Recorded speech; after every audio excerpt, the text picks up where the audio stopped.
since May this year, you've been fighting on road to the UFC. And I want to start off by asking, what did the call up to that look like? Like, how did that opportunity come about? Because road to the UFC to me is such an interesting thing, and I think it's a great platform to make the UFC. Obviously, you've got the Contender Series and some other ways to make it to the big leagues, but how did that call up come about, and what did it look like for you?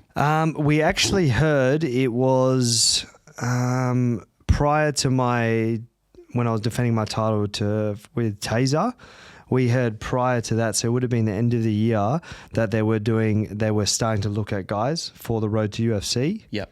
And potentially road to UFC and Contender, and they were looking. So I heard there was that, and then my name was thrown in there, and I didn't hear about it, nothing. And then I defended my title, and that's when I called for my shot.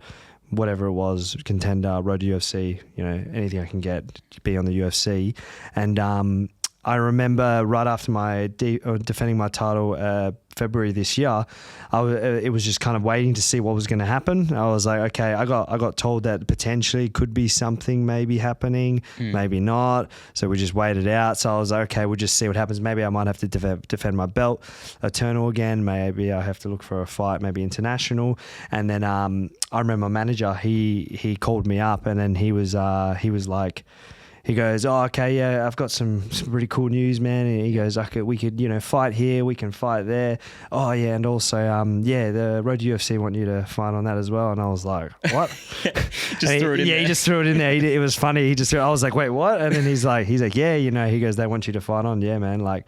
Wow. And I remember I was just like, oh man, it was just, it was such a good feeling. Yeah. Yeah. I remember I was around family and friends, and then after the phone call, I was just like, yes, perfect. I get the opportunity. And I was just so excited, man. I was just like, yes, okay. I knew, I was like, everything's kind of falling into place in my mindset where I was like, okay, I defended my belt. It's my time. I'm going to get the opportunities. I know I'm going to get it. And when I did get the call up for that, I was really happy to get the opportunity. Were there any potential Contender Series opportunities there, or was it like... At that time, all I knew was road to UFC, and they were looking at Contender and things like that. But I think they had already, at the time when I defended the belt, I think they were looking at certain guys. There was a group of us. They were like, okay, these are the guys I think we're going to put on road to UFC. And then I think we were just locked in on that. Yeah, cool. Now, the recent win you had, you made a big statement. Now, hopefully I pronounce this name right. It was against Chang Min Yoon by first round KO win. Yep. Talk to me about that. Obviously, it doesn't get much better. First round, I think it was like 42 seconds or something. Yes, 47 seconds. 47 seconds. 42 sounds better though.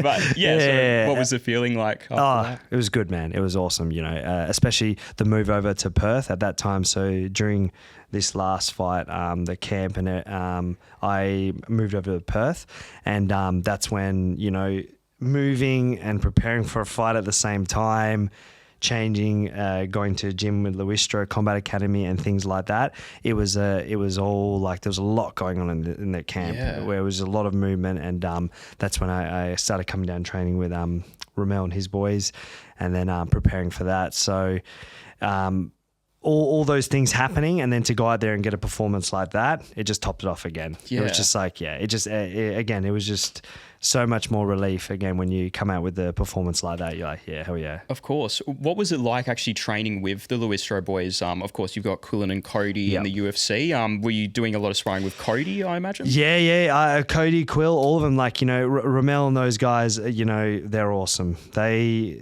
at the time when I came over, and those boys, letting me come down and train and helping me prepare for the fight at that time. I couldn't thank them enough. They were OGs, man. They were so good.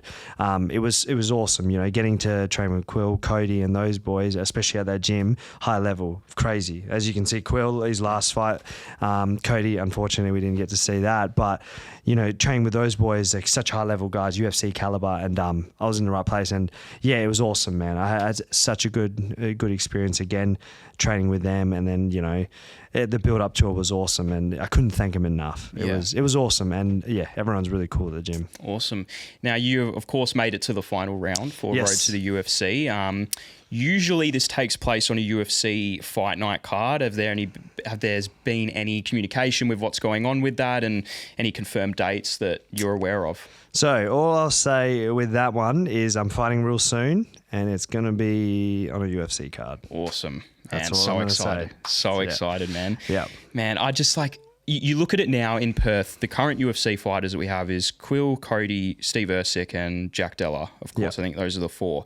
How much would it mean to you to, make the UFC, and, you can now say to yourself that you are part of the Perth representative in the UFC and obviously achieve a childhood dream? Yeah, I mean, to just join in with those boys and everything like that, it's just another tick off the bucket list, man. It's another achievement. It's something that I've always wanted, just to be another one of those guys in the UFC with them. And it just would be awesome, man. I think it's going to be great, and I'm really looking forward to it. Oh, hey, what are you still doing here? If you made it this far, that tells me you enjoyed that snippet you just watched. I know I did, but if you want to watch the full interview, just click that button right there. It'll take you to it on our YouTube, or you can listen to it on any podcast streaming platforms, Spotify, Apple Podcasts, you name it. Hey, and while you're at it, hit that subscribe button so you don't miss any future Let's Scrap content.